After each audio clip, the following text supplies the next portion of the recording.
হরে কৃষ্ণ।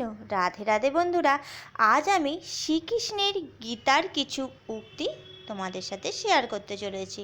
ভিডিওটি তোমরা সম্পূর্ণ দেখতে থেকো। গীতায় শ্রীকৃষ্ণ বলেছেন যে ব্যক্তি নিজের কর্মের প্রতি স্থির বিশ্বাস রয়েছে এবং যে ব্যক্তি নিজের কাজ নিয়ে সবসময় আত্মবিশ্বাসী তাকে জীবনে সাফল্য পেতে কেউ আটকাতে পারবে না। যে ব্যক্তি কাজ করার আগে তার ফলাফল নিয়ে চিন্তিত হয়ে পড়েন তিনি জীবনে ব্যর্থতা ছাড়া আর কিছুই পান না। শ্রীকৃষ্ণ গীতায় বলেছেন, পরিস্থিতি যতই খারাপ হোক না কেন মনে রাখবেন তা কখনোই বরাবর এক থাকবে না। তাই খারাপ সময়ে আমাদের সাহস হারালে চলবে না।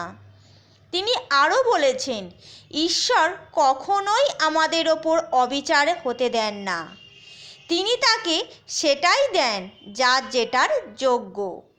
গীতার বাণী অনুসারে তোমাকে অন্য কেউ সাহায্য করতে আসবে না, তোমাকে নিজের লড়াই নিজেকেই লড়তে হবে। একজন মানুষ যদি পরিপূর্ণ বিশ্বাস নিয়ে কিছু কামনা করে তবে সে একদিন না একদিন নিশ্চয়ই অর্জন করতে পারবে। গীতায় শ্রীকৃষ্ণ বলেছেন, এই জীবনে কোনো কিছুই চিরস্থায়ী নয়, তাই নিজের ওপর অতিরিক্ত ভার নিও না। কারোর সঙ্গে পথ চললে তা না আমাদের খুশি দেবে না লক্ষ্যে পৌঁছানোর সুখ। তাই মানুষের জীবনের পথ একাই চলা উচিত। গীতায় শ্রীকৃষ্ণ বাণী অনুসারে নিজের কর্তব্য পালন করতে কখনো ভয় পেও না, কারণ নিজের ধর্মে অটল থাকার জন্য মৃত্যুবরণ করতে হলে তাও ভালো।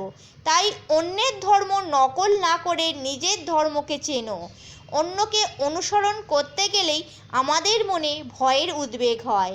শ্রীকৃষ্ণ বলেছেন, মন থেকে ভয় দূর করার একমাত্র উপায় হলো নিজের ধর্মকে চেনা ও তার মধ্যেই বাঁচা।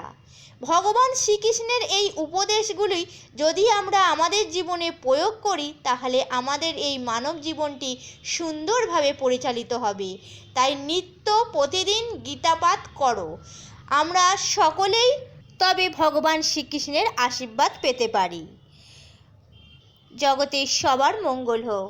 বন্ধুরা, এই ছিল আমার ছোট্ট ভিডিও। আশা করি ভিডিওটি তোমাদের ভালো লেগেছে। যদি ভালো লেগে থাকে ছোট্ট করে একটি লাইক করে দিও আর কমেন্টে হরে কৃষ্ণ লিখে যেও।